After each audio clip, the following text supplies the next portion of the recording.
Boa tarde a todos. Muito obrigado pela presença de todos.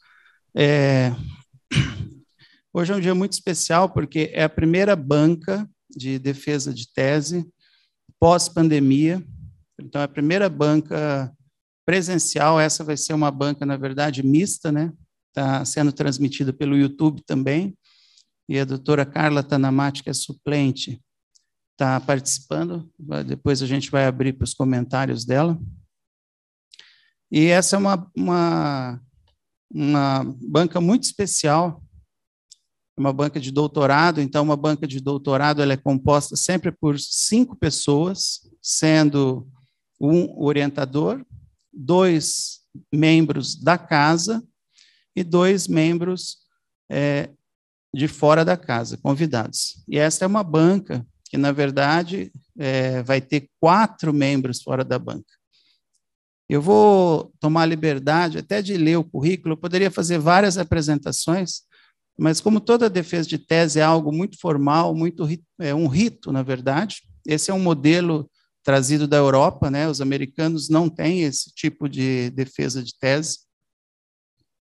Então, eu vou fazer uma apresentação de uma forma bem informal. O primeiro membro da banca é o Dr. Valdister. Dr. Valdister Cavalcante Pinto Júnior, ele é mestre em avaliação de políticas públicas pela Universidade Federal do Ceará, tem MBA em gestão de saúde pela Fundação Getúlio Vargas e é doutor em biotecnologia pela Universidade do Ceará. Além disso, ele é diretor técnico do Instituto do Coração da Criança e do Adolescente, cirurgião cardiovascular da Universidade Federal do Ceará, e do Hospital de Messejana. Tem também experiência na área de medicina e é a pessoa que eu sempre digo, talvez o cirurgião cardíaco mais politizado na área da cirurgia cardíaca pediátrica no Brasil. Nós todos que estamos nessa sala devemos muito a muitas coisas que ele já fez pela cardiologia e cirurgia cardíaca pediátrica nesse Brasil. É um grande amigo, é meu parceiro do Ceará, e ele vai compor essa banca. Então, eu peço para que o Dr. Valdister, por favor, tome o seu lugar aqui. Outro membro dessa banca é o Dr. Pedro Rafael Salerno. Dr. Pedro fez medicina na Universidade Católica de Campinas, residência em cirurgia geral na Unicamp, depois fez cirurgia cardiovascular no Instituto Dante Pazanese, depois fez fellow em cirurgia cardiovascular na Universidade de Toronto, no Canadá, doutorado em medicina, em cirurgia torácica e cardiovascular, pela Universidade de São Paulo, 2002, aliás, fizemos na mesma época, eu, Salerno e o próximo, Dr. Vinícius, mais ou menos na mesma época. Dr. Pedro Salerno é membro titular da Sociedade Brasileira de Cirurgia Cardiovascular, sócio da Sociedade Brasileira de Cardiologia e membro internacional da Society of Thoracic Surgeons. Ele tem um currículo enorme aqui, ele é um monte de coisa. Trabalha em vários hospitais, ele é de Recife, a maior parte de vocês conhecem o Dr. Pedro, porque ele sempre participa das nossas reuniões, nossas discussões clínicas, mas, fundamentalmente, ele é um cirurgião cardiovascular do Procap, do Hospital Cardiológico de Pernambuco, um hospital público, tá? Professor da medicina da Universidade Católica de Pernambuco e chefe de serviço de cirurgia cardiovascular do Hospital Esperança, lá em Recife. Ok? Dr. Pedro, por favor, puder compor aqui o seu lugar. Próximo membro da banca é o Dr. Vinícius José da Silva Nina. Dr. Vinícius Nina é hoje um dos cirurgiões cardiovasculares mais importantes do Brasil, uma pessoa que tem trabalhado muito em prol do desenvolvimento da cardiologia e cirurgia, não só cardíaca pediátrica, mas adulto também. Ele é marido da doutora Raquel Nina, que já participou algumas vezes de algumas discussões de casos com nós, lá do Maranhão. E ele tem pós-doutorado em cardiopneumologia pela Universidade de São Paulo, 2017, é mais velho um pouquinho. Doutorado em ciências pela Universidade de São Paulo, 2003. cirurgião torácico pela Universidade do Alabama, dos Estados Unidos, no The Prince Charles Hospital, na Austrália. É especialista em gestão de serviços de saúde pelo Ministério da Saúde e pela Fiocruz. O Dr. Vinícius já teve em outras oportunidades aqui no Hospital de Base, avaliando o nosso hospital para poder verificar se estavam sendo cumpridas as regras do MEC para aprendizado dos nossos residentes e fellows. Então, é uma das pessoas que representa o Ministério da Educação e Cultura no Brasil. Tá? Além disso, ele é especialista em estimulação cardíaca eletrônica implantável, graduado em medicina pelo Maranhão, enfim. Se eu for ler isso aqui tudo, nós só vamos ler o currículo do Dr. Vinícius. Mas, fundamentalmente, o que eu queria dizer para vocês, que ele é professor hoje hoje ele é... Você está atualmente como presidente da sociedade? Não, né, Vinícius? Eu copiei isso do teu Lattes. O que ele está agora? Vice-presidente da Sociedade Brasileira de Cirurgia Cardiovascular, mas já foi presidente de um monte de coisa. E ele é o chefe e coordenador da comissão de residência médica do hospital que ele trabalha lá no Maranhão. Ele é o verdadeiro professor de cirurgia, ele é o nome da cirurgia cardiovascular do Maranhão, tá? E é a pessoa que realmente faz as coisas acontecer lá. A gente tem muito orgulho. Agora, uma das coisas muito importantes que o Dr. Vinícius faz também, ele faz parte do board, ele é um médico, cirurgião voluntário de uma ONG, que faz um trabalho muito semelhante ao que a Children's Heart Link faz conosco, chama STAT, né, Vinícius? STAT, então, ele vai operar em outros locais onde as crianças não têm acesso, eles vão, fazem exames, fazem exames complementares e operam as crianças com cardiopatias congênitas. Então, eu convido o Dr. Vinícius a vir tomar parte aqui. E o quinto membro, que seria o membro da casa, seria o Dr. Carlos Demarque. Não sei o que aconteceu com o Dr. Carlos, não apareceu. Então, a gente a suplente, por sorte, da Patrícia, porque ela adora da professora doutora Renata, né? A doutora Renata Esbrojo é, sim, uma educadora que... Agora eu não vou saber o teu currículo, Renata, você vai me perdoar, mas ela participou da qualificação e a gente teve a chance, infelizmente, quando você veio no hospital, estava viajando, a gente não se encontrou, mas vocês vão poder ver o quanto que a professora Renata sabe sobre educação à distância e sobre como fazer educação. Então, eu convido a professora Renata e depois você, Patrícia, por gentileza, apresenta melhor. Agradeço. Muito obrigado, Renato, por você estar aqui. A professora Renata era suplente do professor Carlos Demarque, que não apareceu, não sei o que aconteceu com ele. Bom, então, desta forma, forma-se aqui a banca. Hoje nós vamos... me deram a ata aqui, Zé? Me deu. Tinha tudo teu aqui, ó, Vinícius. Eles já tinham feito um resumo, eu não tinha nada. Vocês são ótimos.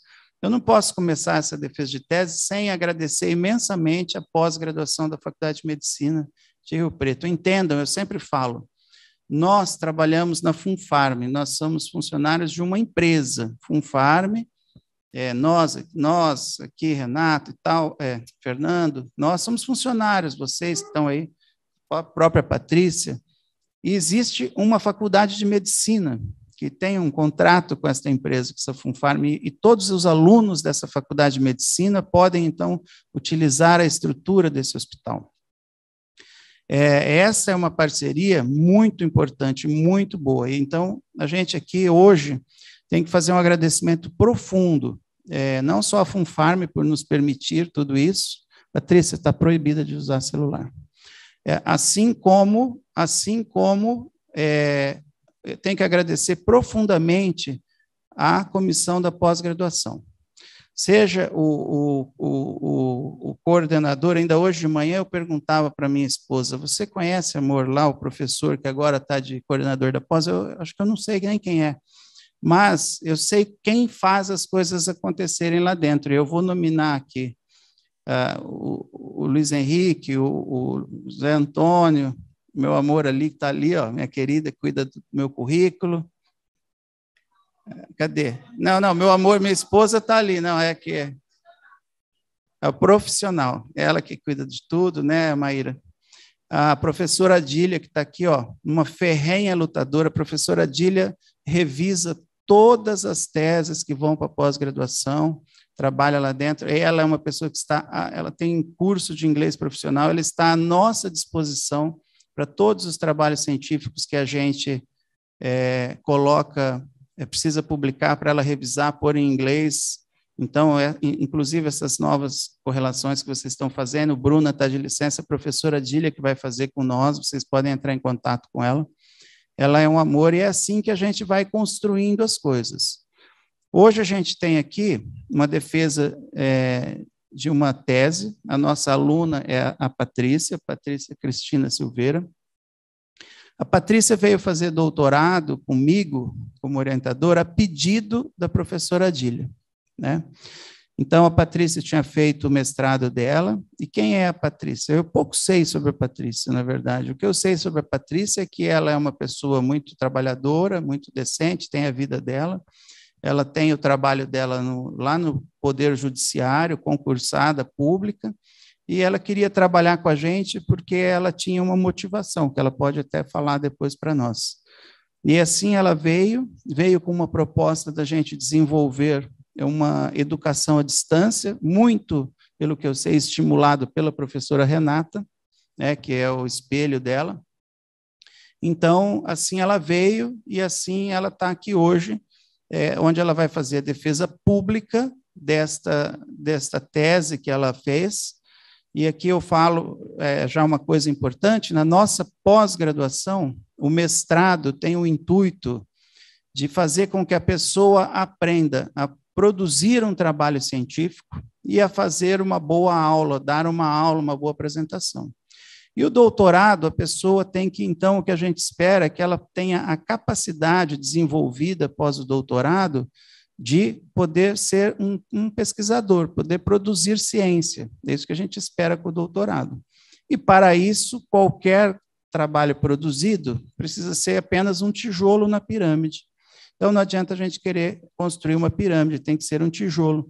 E isso precisa depois ser publicado em um trabalho, em uma revista indexada, revisada aos pares. Então, esse é o gol final da apresentação que ela vai fazer hoje, que é a aula que ela vai dar, e depois ela vai defender as colocações que a banca vai fazer a ela, e ela vai ter que explicar por que ela fez assim ou assado, por que ela tomou essa ou aquela atitude, o que está correto. Qual a função da banca aqui? É melhorar. A função nossa não é elogiar a Patrícia, a função nossa é criticar a Patrícia, e ela tem que se defender explicando por que ela fez aquilo, e o que foi feito de forma não adequada, ela deve, então, corrigir. Para quê? Para que ela consiga depois publicar isso em uma revista revisada aos pares, para que outras pessoas possam ler e aquilo possa servir de uma forma indireta para o melhor atendimento das crianças cardiopatas, no nosso caso. Então, o objetivo final sempre é o paciente. Então, tudo que vocês ouvirem e virem e verem aqui hoje, principalmente aqueles que não estão acostumados com esse ritual, não pensem que nós estamos criticando a Patrícia. Aliás, todos os elogios são para o aluno e todas as críticas são para o orientador.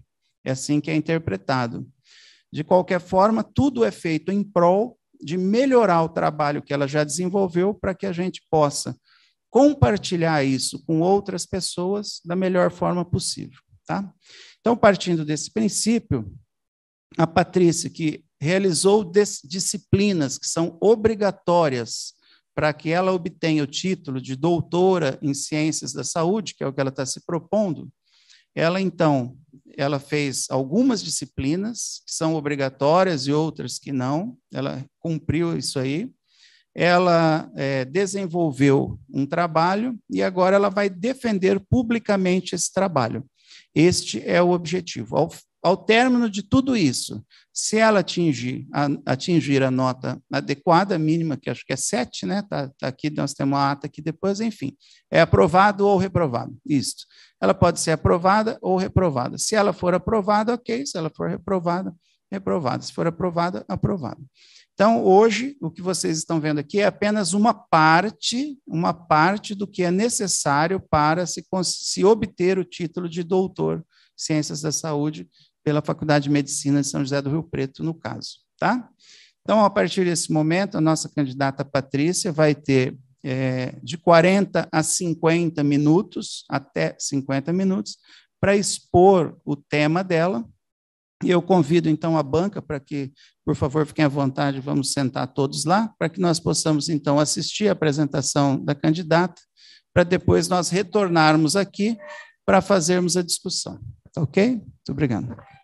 Eu estava certa que essa defesa seria no virtual. Como o doutor Ulisses comentou, é a primeira defesa presencial depois desses tempos tão difíceis que tivemos que nos reinventar. E realmente é muito importante ter a companhia de vocês todos aqui. Muito obrigada. O projeto Portal Digital de Educação e Saúde em Cardiologia e Cirurgia Cardiovascular Pediátrica, Cardioped Brasil, Centro do Coração da Criança. Sob orientação do professor Dr. Ulisses Alexandre Crotti, eu, como doutoranda, Patrícia Cristina Silveira. Uma das maiores inspirações que eu tive foi na obra do filósofo Pierre Levy, com o tema Cybercultura. Interconexão mundial dos computadores pela internet, com interatividade e produção social do conhecimento. Nós somos parte de uma geração que presenciou uma mudança muito intensa a partir da internet, em relação a como nós nos portamos diante do mundo, em relação às outras pessoas, como adquirimos conhecimento. Hoje, no Brasil, 81% das pessoas são usuárias de internet. E 53% pesquisaram informações de serviços da saúde. São dados de 2020, quando estava iniciando a pandemia. Então, um índice muito alto. As pessoas procuram informações sobre saúde na internet. Trazemos, então, o conceito da internet para aplicação na área da saúde, com a telemedicina e telesaúde. Prestação de serviços pelos profissionais aos pacientes, mediadas por tecnologias.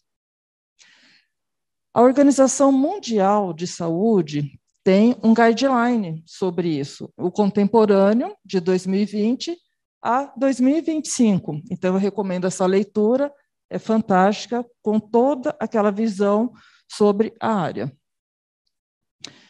E também a questão da teleeducação na área da saúde. Segundo a pesquisa TIC 2021, também já durante a pandemia, 16% dos estabelecimentos de saúde realizavam educação à distância, 23% público e 10% privado. Como exemplos no Brasil de portais na área de educação e saúde, tanto para profissionais quanto para pacientes, eu destaco o portal do INCA, do Instituto Nacional do Câncer, o portal da Fiocruz. O Ministério da Saúde lançou recentemente, em 2021, o Conect SUS, para toda a população, profissionais e também gestores. E, internacionalmente, o Open Pediatrics, com toda a área da pediatria para os profissionais do Boston Children's Hospital. E, em relação à telecardiologia, a American Heart Association incentiva o uso das tecnologias para qualificar profissionais, compartilhar e disseminar práticas com projetos educacionais, gerenciamento dos cuidados aos pais e familiares de pacientes. Então, chegamos ao tema do nosso portal, cardiopatias congênitas. O que é cardiopatia congênita? Definição: uma anormalidade estrutural do coração e ou dos grandes vasos que está presente no nascimento. A prevalência global, também, digamos, no Brasil, são próximas, é de 9,4 por 1.000 nascidos vivos. 20% dos casos são em decorrência de síndromes genéticas, teratógenos ou diabetes materna. E 80% dos casos ainda são indefinidos, incertos. No Brasil, nós temos alguns desafios devido à subnotificação de casos, de acordo com o uso dos bancos de dados e de você diagnosticar e alimentar esses bancos de dados, e a demanda de capacitação profissional, justamente para o diagnóstico e o tratamento das cardiopatias congênitas. Em 2021, foi lançado o programa Renasce, com o objetivo de integrar as unidades de cirurgia cardiovascular do Brasil, estruturar e capacitar profissionais que atendem crianças cardiopatas. Então, tem a notícia no Ministério da Saúde, o SUS amplia atendimento a crianças com doenças cardiovasculares congênitas, e entre as unidades, Hospital do Coração, Instituto do Coração, aqui, o Hospital de Base de São José do Rio Preto, com a Cardioped Brasil, do Hospital da Criança e Maternidade. E o Instituto de Cardiologia do Distrito Federal, Instituto Dante Pazanese, Instituto de Medicina Integral Professor Fernando Figueira e o Hospital do Coração de Messejana. E a Cardioped Brasil recebeu o selo internacional de Centro de Excelência da ONG americana Children's Heart Link, uma ONG que ela integra vários centros do mundo todo para qualificar profissionais e melhorar o atendimento às crianças cardiopatas. Nós sabemos que, para isso, nós precisamos ter uma equipe multidisciplinar, vários profissionais atuando no tratamento, e nós precisamos, então, de uma excelente capacitação profissional, com educação permanente, porque o tratamento evolui, os medicamentos evoluem, equipamentos de diagnóstico. Então, é necessário, para evolução do diagnóstico, tratamento, técnicas cirúrgicas, acompanhamento do paciente e também orientação aos pais e familiares, porque muitos deles são pegos de surpresa no momento do diagnóstico. Como vou cuidar do meu filho? Então, é necessário eles compreenderem a complexidade da cardiopatia congênita, a qualidade e expectativa de vida da criança, o desenvolvimento cognitivo e as limitações físicas e cuidados perioperatórios. Então, toda a equipe integrada para o melhor cuidado à criança e com as orientações à família para esse acompanhamento. Portanto, é necessário promover a educação sobre as cardiopatias congênitas aos profissionais de saúde, familiares e pacientes, com informações de qualidade por meio das tecnologias educacionais, de acordo com o público e com o conteúdo, nós podemos distribuir no portal digital, redes sociais, vídeos, imagens, ilustrações, textos e áudios. Várias formas de apresentarmos esse conteúdo. Como fazemos isso? Bom, temos, então, diversas teorias de ensino-aprendizagem combinadas com as tecnologias, novas tecnologias da informação e comunicação, popularmente conhecido como e-learning. Então, vamos para algumas. Educação aberta, compartilhar conhecimentos sem restrição de conteúdo e acessos aos interessados no tema, ou seja, são conteúdos gratuitos, onde a pessoa procura alguma informação, por exemplo, tetralogia de Fallot, e ela tem acesso a essa informação em diversos formatos. E vem aí também os recursos educacionais abertos, quando o conteúdo está disponível nesses diferentes formatos e mídias, com licenças abertas para possibilitar que a pessoa copie, utilize e compartilhe, que possa fazer adaptações. Sempre indicando a fonte, o autor. E a comunicação didática? Como nós podemos nos comunicar com a equipe, com os profissionais de saúde e com os familiares e pacientes? Como fazemos essa comunicação? Então, nós temos a mensagem disponível em diferentes mídias, livros, áudios, vídeos, mensagens, compondo as mídias. Do outro lado, nós temos o canal dessa comunicação, uma plataforma, a internet, os dispositivos, formando as tecnologias, e essa interatividade entre o emissor do conteúdo e o receptor.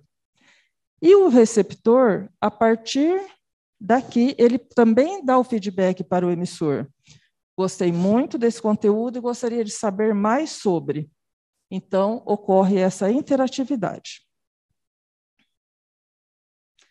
A comunicação, ela pode ser síncrona ou assíncrona. Vou tomar liberdade de, alguns momentos, dar alguns exemplos na Cardiopédia Brasil. Os participantes, na síncrona, ou seja, sincronizado, ao mesmo tempo, eles interagem simultaneamente no ambiente físico, em sala de aula, como nós estamos fazendo aqui, ou em ambiente virtual, numa webconferência, no Zoom ou no Google Meet. Um exemplo. A assíncrona, os participantes interagem em tempos diferentes no ambiente virtual. Por exemplo, a pessoa ela posta uma mensagem no Instagram, um tempo depois alguém retorna, certo? Um exemplo muito básico é o WhatsApp. Você manda uma mensagem, a pessoa pode responder a qualquer momento, ou você faz uma chamada de vídeo, e aí, então, é diferente. Essa é a questão, e como você usa a comunicação síncrona e assíncrona. E a aprendizagem híbrida? Nesse momento, estamos numa apresentação híbrida. Combinação do formato presencial e virtual, que pode ser síncrono ou assíncrono, com tecnologias interativas. No presencial, a interação de maior intensidade psicossocial. Ao mesmo tempo, posso trocar ideias com vocês aqui. Então, essa interação nós desenvolvemos assim como seres humanos, ela tem uma maior intensidade. E a virtual é a realização de atividades, projetos e pesquisas. Então, nós podemos participar daquela prática, daquele momento presencial, e depois realizar pesquisas e trazer, então, as nossas pesquisas para a próxima prática. Sala de aula invertida. É aprendizagem ativa, com incentivo ao aluno para pesquisar e aprender sobre determinado tema antes da aula. E no momento síncrono, apresentar o contexto, impactos individuais, sociais e propostas de solução ao projeto. Um exemplo é o Clube Científico da Cardiopédia Brasil, onde residentes, fellows, a equipe pesquisa um assunto de interesse e, no momento síncrono, no Zoom, apresenta as soluções, a percepção pessoal e debate com os demais participantes. Então, é um ótimo exemplo de sala de aula invertida. Então, está pesquisando e depois para a sala de aula, tanto presencial quanto virtual. E outras duas teorias que poucas pessoas conhecem. Andragogia, que é a aprendizagem do adulto, quando o adulto ele tem autonomia e motivação de aplicação prática no interesse social e profissional. Um exemplo, o profissional que vai participar de um congresso. Ele não é obrigado a participar de um congresso, mas ele é motivado porque ele sabe que lá ele estará sabendo novas informações, novas técnicas, novos conceitos. Então, é o interesse pessoal e profissional dele. Por isso, essa é o principal exemplo, que é a autonomia. Quando nós somos crianças, nós não temos ideia do porquê que nós precisamos aprender matemática. Então, nós somos conduzidos para o aprendizado da matemática. Quando nós somos adultos, nós temos uma maior motivação para a aplicação prática do conhecimento. E a eutagogia, que é a autoaprendizagem. Quando, um exemplo, a pessoa ela quer saber, aprender a tocar violão. E ela aprende sozinha. Então, ela tem uma alta motivação para a autoaprendizagem. Socioconstrutivismo de Vygotsky. Quando a aprendizagem ela ocorre com a interação e a cooperação a partir dos diferentes pontos de vista e interpretação pessoal. Na saúde, é muito comum a passagem de plantão, a discussão de casos, como realizamos muito na Cardioped Brasil, e todas as áreas da saúde. Então, sempre cooperando entre os diversos profissionais.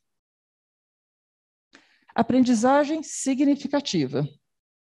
É o desenvolvimento intelectual pela experiência acumulada e pelos relacionamentos interpessoais que interligam os conceitos pré-existentes, conhecidos como subsunsores, e adquirem novos significados.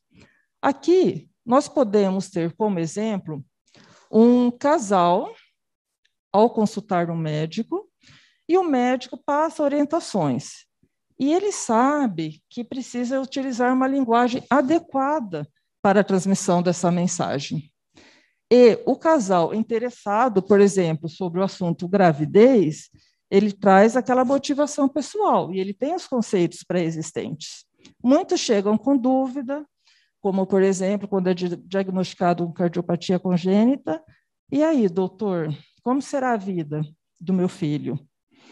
Então, o médico, o profissional de saúde, passa toda a informação necessária a partir dos conceitos pré-existentes daquele casal, da família. Comunidades de prática. Reunião de pessoas em torno de um interesse comum para aprendizagem coletiva a partir do domínio, comunidade e prática, e compartilham suas habilidades e conhecimentos. Então, se você gosta de um determinado tema, você se reúne com outras pessoas que compartilham aquele mesmo interesse, e vocês trocam experiências justamente para evoluir, adquirir mais conhecimento. Então, muito comum também na área da saúde. Voltando aqui à questão da cybercultura, pela interconexão dessas relações sociais articuladas pela internet, nós também destacamos, do mesmo autor, Pierre Levy e Altier, que é a conexão dos saberes compartilhados entre os indivíduos de forma dinâmica no mundo virtual e global. Como que a internet propicia isso? Se eu quero aprender um idioma, hoje existem várias plataformas para o aprendizado de idioma, tanto de uma forma apenas sem interação, quanto interação. Se eu vejo um vídeo interessante também sobre cardiopatia congênita, e eu quero compartilhar com os meus amigos, os meus conhecidos, então você está desenvolvendo essa árvore do conhecimento, você está expandindo esse conhecimento de uma forma muito dinâmica através das redes sociais. Conectivismo, conhecimento distribuído pela rede de conexões à internet. Hoje estamos todos conectados, de todas as formas e diferentes dispositivos. Então, vamos falar a a dividir um pouquinho sobre a questão de interação, interatividade e interface. A interação é o comportamento do indivíduo em relação aos outros indivíduos e sistemas com reciprocidade na ação. Então, eu posto uma foto no Instagram, a outra pessoa, os amigos que me seguem, eles curtem. Então, ocorre uma interação. Interatividade é a capacidade de promover a interação. Capacidade do dispositivo e da plataforma. Interface, elemento que liga de forma física ou lógica os sistemas mediados entre si, que possibilita essa interação entre os indivíduos e os conteúdos. Portanto, um smartphone e uma rede social. Esses 3 itens: interação, interatividade e interface. As mídias. Nós podemos publicar e encontrar conteúdos em e-books, em podcasts, que teve uma alta demanda nos últimos anos, vídeos também, e imagens, fotografias e ilustrações. Vamos a alguns exemplos de conectividade no mundo. Os números são bem surpreendentes. A população hoje, de quase 8 bilhões, 57% dela urbanizada. Usuários de telefone móvel, 67% da população. Usuários de internet, 62% da população. Usuários ativos de redes sociais, tem muitas, 58,4%. Ou seja, todos acima, mais da metade da população conectada de alguma forma com algum dispositivo em alguma rede social. No Brasil, os números são mais surpreendentes ainda. Quase 215 milhões de habitantes, 87% da população urbana. Celulares, mais do que a população. Eu sou um exemplo, eu tenho 2 aparelhos celulares, 2 contas. Ou seja, brasileiro, uma certa parte dele tem mais do que um dispositivo móvel. Usuários de internet, 77% da população. Usuários de mídia, rede social, quase 80%. Então, o Brasil ele está acima da média mundial em uso de internet e redes sociais. Um dado interessante, a média de horas do usuário brasileiro é de 10 horas. Quase a metade do dia conectado na internet. E 97% da população hoje acessa via celular. Quais as principais razões que levam as pessoas a utilizar a internet? Principal, procurar informações. Mais de 80% da população. Qualquer informação hoje, a primeira coisa é pegar o celular. Como fazer isso? Onde encontrar tal restaurante? Qual é essa doença? É assim que a pessoa procura. 62% sobre estudos e educação. Um ótimo índice. Ainda mais essa pesquisa, fevereiro de 2022. Pesquisas sobre produtos e serviços na área de saúde. Quase metade da população. Principais redes sociais: WhatsApp, Instagram, Facebook, Twitter e LinkedIn. Quando nós lançamos a plataforma, em janeiro do ano passado, 15 de janeiro, nós lançamos nas principais redes sociais.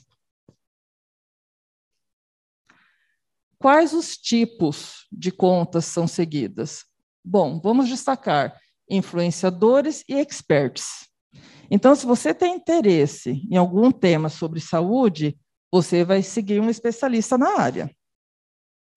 E aqui, com um pouco de destaque, as organizações e experts também na área de saúde, fitness. Portanto, qual foi o objetivo, diante de todas essas informações e combinações? Desenvolver um portal digital de educação denominado Cardioped Brasil, com perfil institucional em redes sociais, com conteúdo multimídia, para compartilhar conhecimento e auxiliar os profissionais de saúde e os familiares de pacientes portadores de cardiopatias congênitas. Para isso, nós aplicamos os conceitos do design instrucional ou design educacional, destacando que a pesquisa, quando nós realizamos, foi uma pesquisa quantitativa, com dados numéricos, qualitativa, pelo feedback que tínhamos das avaliações, explicativa, explicar o fenômeno social e cultural de participação das mídias, e pesquisação, porque nós desenvolvemos um portal, já colocamos em ação para ter todo esse feedback. Então, o design instrucional, um dos modelos dele é o que é composto de 5 fases: análise, design, desenvolvimento, implementação e avaliação. Na análise, nós temos o perfil do público-alvo e objetivos educacionais. Qual o perfil do público? Profissionais de saúde, especialistas na área de cardiologia pediátrica, profissionais de saúde não especialistas, mas com interesse na área, e familiares de pacientes com cardiopatia congênita. Design é o planejamento do conteúdo educacional, como vamos distribuir nessas mídias. Desenvolvimento é a produção e a distribuição desse conteúdo. Implementação é quando, de fato, nós colocamos, publicamos nas redes sociais e no portal, apresentando e dando acesso ao conteúdo. E avaliação, o quanto nós alcançamos esse objetivo. O feedback, comentários, curtidas, compartilhamentos. Quais as plataformas virtuais e softwares que nós utilizamos? Nós iniciamos com o Wix, que é um site de desenvolvimento de sites, que eu conheço há aproximadamente 8 anos. Então, é uma ótima plataforma, muito segura, muito estável. O Google Classroom também, que teve um ótimo uso, principalmente durante a pandemia, que inclusive foi lançado há pouco tempo, uns 4, 5 anos. O Zoom, webconferência também muito utilizado na Cardioped Brasil. Softwares como o DaVinci Resolve para edição de vídeo e som, Shotcut, edição de vídeo e som, Audacity, edição de som, e o Canva para design gráfico. Todos eles têm uma versão gratuita, logo de início. E conforme os recursos que você gostaria de avançar, aí é necessário comprar. Então, alguns ficaram totalmente gratuitos, outros nós adquirimos, como, por exemplo, o Wix, uma assinatura atual em torno de R$200 anual. Na época, não sei como está agora. Redes sociais: Facebook, Instagram, YouTube, Twitter, WhatsApp e LinkedIn. Logotipo e registro da marca é fundamental para ninguém copiar e compartilhar. Portanto, nós protocolamos em 15 de dezembro de 2022, no INPE, Instituto Nacional de Propriedade Intelectual, concedida quase 1 ano depois. É um período longo, porque eles têm que lançar editais, eles têm que fazer várias conferências para que essa logomarca não foi tirada de algum outro autor, um exemplo, e a vigência dela é de 10 anos, então até 23 de novembro de 2031. E quando nós definimos uma logomarca, nós precisamos saber quais os tipos de cores, de todas as formas, RGB, CMYK e hexadecimal, é a linguagem de acordo com a mídia na qual você vai publicar, ou, por exemplo, na forma física, impressão em algum produto, tem todas essas características. Então, nós colocamos aqui todos os códigos de todas as cores utilizadas. Então, um menininho de azul, a menininha de um vermelho vinho, o mapa do Brasil sendo abraçado e 5 coraçõezinhos, cada um representando uma região brasileira, geográfica, com destaque para o coração, onde está a região sudeste, onde se encontra a Cardiopédia Brasil, aqui em São José do Rio Preto. E Cardiopédia Brasil, com a transição da cardio para o Brasil, centro do coração da criança. E aqui já a marca registrada. Também importante, porque azul e vermelho, azul, sangue venoso, rico em gás carbônico, vermelho, sangue arterial, rico em oxigênio. Então, são cores padronizadas já da cardiologia. Apresentação gráfica do portal Cardiopédia Brasil. Aqui estão todos os menus já expandidos, com cada janelinha que a pessoa clica, é que aqui eu coloquei já fixo, mas é só clicar para acessar cada um deles.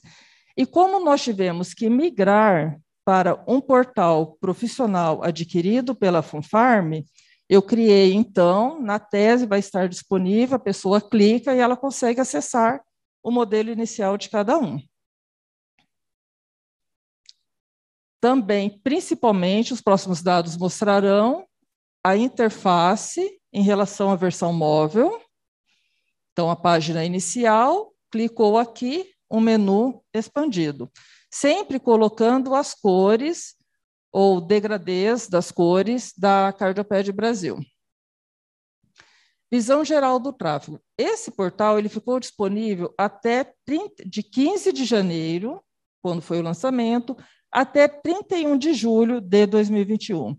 Então, sobre o portal, os dados serão desse período. Das redes sociais, expandimos um pouco mais.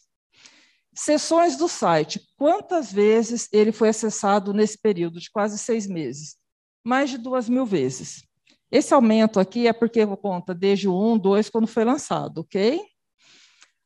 Visitantes únicos. Quantas pessoas, ou seja, entrou, vamos supor, eu entrei no dia 20, entrei novamente no dia 1º de março. Então, ele vai contar como visitante apenas eu. Duração média. As pessoas ficaram, em média, 20 minutos navegando pelo portal.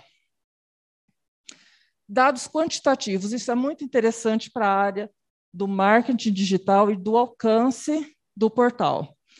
Olha que interessante. Quando nós lançamos o portal no dia 15 de janeiro, ele teve um pico de 217 visualizações no dia 15 de janeiro. Depois, de acordo com as publicações no Instagram ou alguma live, ele tem picos de acordo com o assunto, que nós vamos analisando o que desperta o maior interesse do público que procura o portal Cardiopédia Brasil. Como que as pessoas chegam até o portal? Digitando de forma direta, www.cardiopediabrasil.com.br. Desculpa, faltou aqui.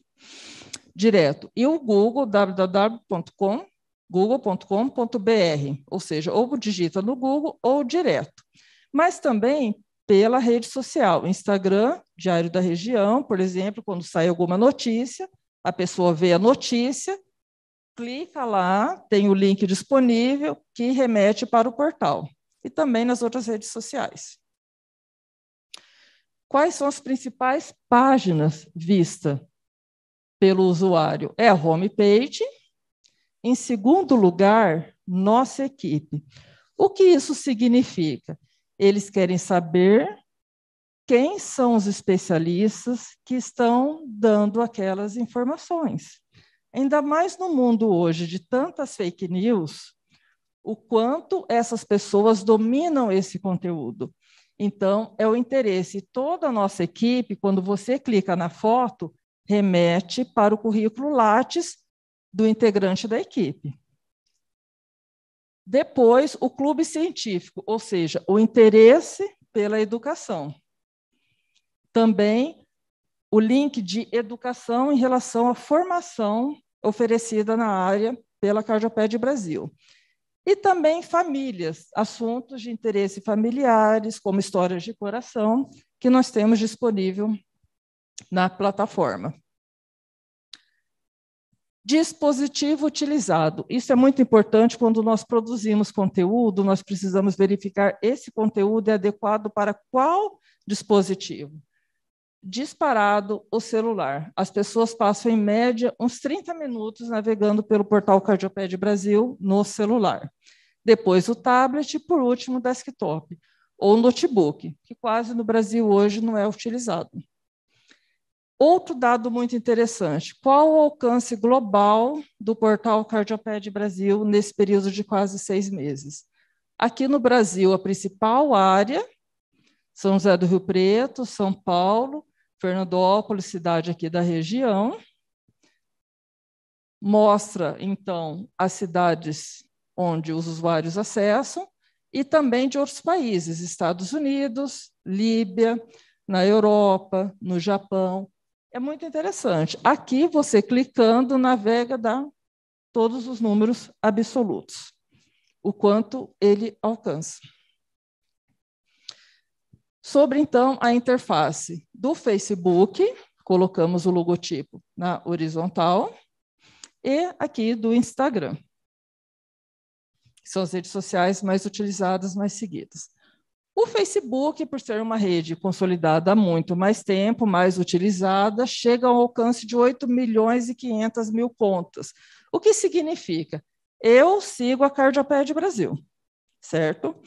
No meu círculo de amigos e familiares, eu posso alcançar. Se eu compartilhar alguma publicação, vai aparecer que eu compartilhei. E a pessoa que pode não seguir a Cardioped Brasil, algum familiar interessado no tema, passa a seguir. Então, o alcance, o quanto você pode, a distância que você pode alcançar, em torno de 8 milhões de contas no Facebook, pela rede de conexão. Visitas à página, quase 19 mil. Esses dados são de fevereiro. E as novas curtidas no Facebook. E no Instagram, um pouco menos, mas com um crescimento gigantesco, está se tornando a rede mais popular. Em relação à idade e gênero do público, do Facebook e Instagram, aqui os dois, as mulheres são as principais usuárias, principalmente nessa faixa etária, dos 25 aos 44 anos, porque são as mães que tiveram um filho cardiopata. Destaque também para as avós, que acompanham muitas vezes também no Facebook e aqui no Instagram. Então, também mantém o mesmo interesse dessa faixa etária. Aqui, o YouTube, o canal Cardioped Brasil, sempre com os vídeos de destaque, o mais recente, e aqueles que tiveram mais visualizações ou também são recentes. Eu vou mostrar esses dados com mais detalhes. Quando nós abrimos os gráficos do YouTube, que pouquíssimas pessoas conhecem, mas muito poucas conhecem o que há por trás dos dados das redes sociais, nós verificamos todos um gráfico, que isso daqui a gente pode ampliar e dar destaque. Então, um exemplo, no YouTube, a apresentação da Cardioped Brasil, no dia 15 de janeiro. Aqui, bem-vindos à Cardioped Brasil. E a apresentação dos 20 anos da Cardioped Brasil, com maior destaque. E disparado, tirando dúvidas como especialista sobre vacina anti-Covid para as crianças.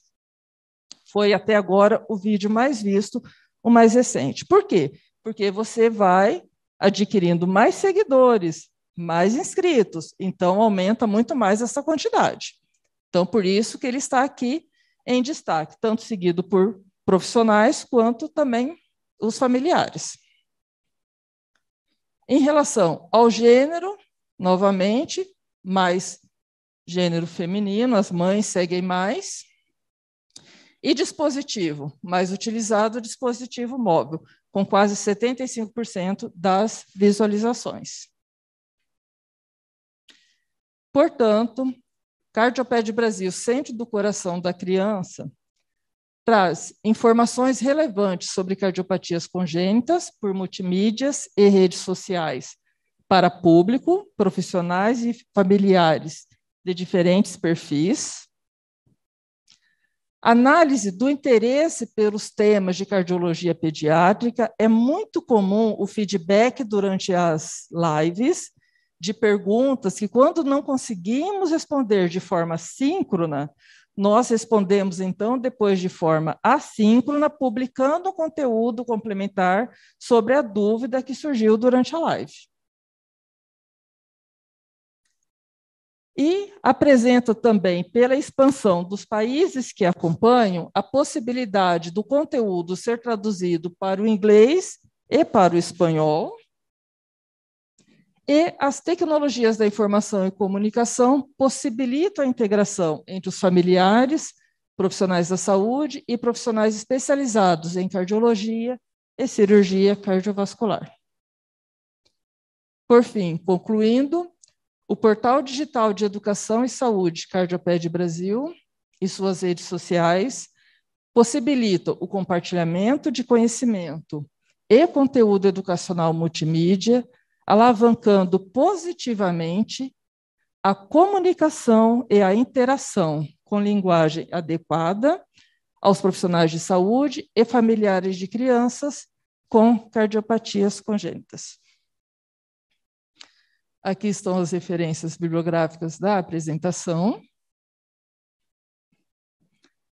Cardioped Brasil, todas as nossas redes sociais, incluindo o TikTok, que chegou depois dessa finalização da parte acadêmica do projeto, YouTube, Face, Instagram, Twitter, TikTok e LinkedIn. Muito obrigada e um agradecimento especial. As histórias de coração de cada um dos pacientes da Cardioped, inclusive alguns que, pessoalmente, eu gravei e emocionei muito. Então, são histórias fantásticas de crianças muito lutadoras, de pais que chegam com o coração apertado e, depois do tratamento, seguem aliviados.